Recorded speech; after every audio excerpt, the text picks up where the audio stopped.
Assalamualaikum warahmatullahi wabarakatuh. Sahabat Komariah dimanapun berada, Alhamdulillah jumpa kembali dengan Kokom Komariah. Kali ini kita akan membahas tentang syirik. Dalam Al-Quran surat Al-Baqarah ayat 26 dinyatakan, A'udzubillahi minasyaitonirrajim. Bismillahirrahmanirrahim. Innallaha la yastahyi ayyadriba mathalam ma ba'udatan fama fawqaha. Fa'ammal ladzina amanu faya'lamuna annahu al-haqqu min rabbihim. Wa ammal ladzina kafaru fayaquluna mada aradallahu bihada mathala yudillu bihi katsiran wa yahdi bihi katsiran wa ma yudillu bihi illal fasiqin, yang artinya sesungguhnya Allah tidak segan membuat perumpamaan seekor nyamuk atau yang lebih kecil dari itu. Adapun orang-orang yang beriman, mereka tahu bahwa itu kebenaran dari Tuhan. Tetapi mereka yang kafir berkata, apa maksud Allah dengan perumpamaan ini? Dengan perumpamaan ini banyak orang yang dibiarkannya sesat, dan dengan itu banyak pula orang yang diberi petunjuk. Tetapi tidak ada yang dia sesatkan dengan perumpamaan itu selain orang-orang yang fasik. Dalam kalimat ini Allah memberitahu bahwa Allah itu memberi informasi, memberi peringatan, memberitahu, termasuk memberikan perumpamaan hal yang sangat kecil sekalipun. Tapi untuk orang beriman, apapun yang datangnya dari Allah dia yakin, dia percaya, bahkan perintah apapun dia akan mengikuti. Tetapi orang kafir senantiasa menutup diri. Dia selalu mempertanyakan, dia selalu membangkang, dia selalu tidak mau mendengar apa yang disampaikan oleh Allah Subhanahu wa Ta'ala. Diperjelas dalam surat Al-Baqarah ayat 5 dan 6. Ayat 6 dan 7. Yang berbunyi, A'udzubillahi minasyaitonirrajim. Bismillahirrahmanirrahim. Innal ladzina kafaru sawa'un 'alaihim andartahum am lam tundirhum la yu'minun. Sesungguhnya orang kafir itu sama saja bagi mereka. Engkau Muhammad beri peringatan atau tidak engkau beri peringatan, mereka tidak akan beriman.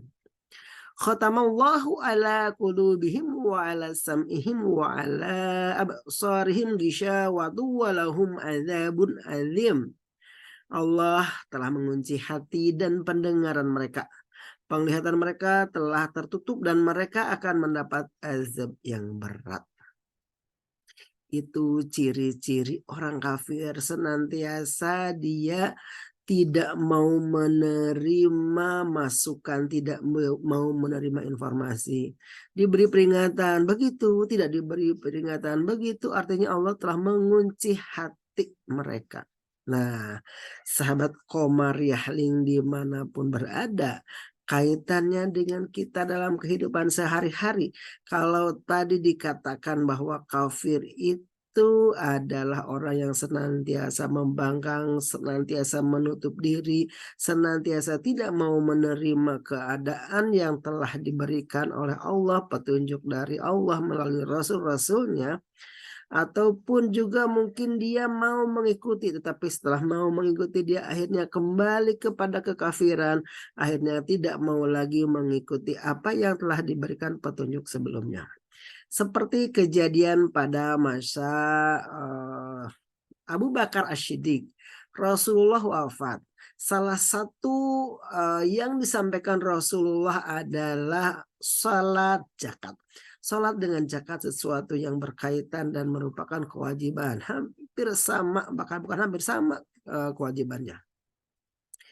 Nah, ketika Rasulullah wafat, banyak orang-orang yang tidak mau berzakat. Kemudian Sayyidina Umar menyampaikan kepada Sayyidina Umar bin Khattab, "Wahai Amirul Mukminin, Banyak orang-orang yang tidak mau berzakat ini bagaimana? Padahal dulu zaman Rasulullah beliau berzakat tapi sekarang tidak mau. Abu Bakar berkata dengan lantang, seandainya tidak mau zakat, tidak mau melaksanakan perintah Allah, maka akan aku perangi. Orang-orang yang tidak mau berzakat, orang-orang yang menyimpang, orang-orang yang menentang perintah Allah dan Rasulnya, oleh Abu Bakar As-Siddiq diperangi. Itulah salah satu contoh kenapa kita itu harus membuka diri dengan kebenaran, harus melaksanakan apa yang Allah perintahkan. Jadi kalau kita bicara kafir, maka ada awal katanya kafaro. Kafir itu artinya tertutup, menutup. Kalau dulu zaman di Arab itu ada petani yang menyimpan bijinya dan ditutup dengan tanah. Seperti itulah menutup diri, tidak mau menerima kebenaran.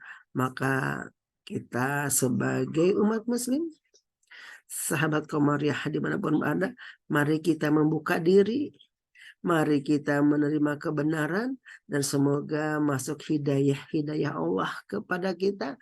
Tapi hidayah bukan ditunggu, kita harus mencari, kita harus mempelajari, kita harus mengejar. Lewat apa? Lewat belajar, lewat membaca Al-Quran, lewat kajian-kajian. Hari ini kajian-kajian datang dengan sendirinya ke rumah sahabat-sahabat sekalian. Tinggal klik HP, buka internet, buka TV, maka bermunculan ilmu-ilmu yang bisa kita pelajari, hidayah-hidayah yang akan muncul kepada kita, supaya kita tidak tertutup hatinya, supaya Allah tidak mengunci. Seperti ayat 7 tadi, khatamallahu ala qulubihim, supaya hati kita tidak terkunci, supaya hati kita terbuka menerima hidayah dan kebenaran dari Allah Subhanahu wa taala. Itu yang bisa saya sampaikan. Terima kasih atas perhatiannya. Billahi taufiq wal hidayah. Wassalamualaikum warahmatullahi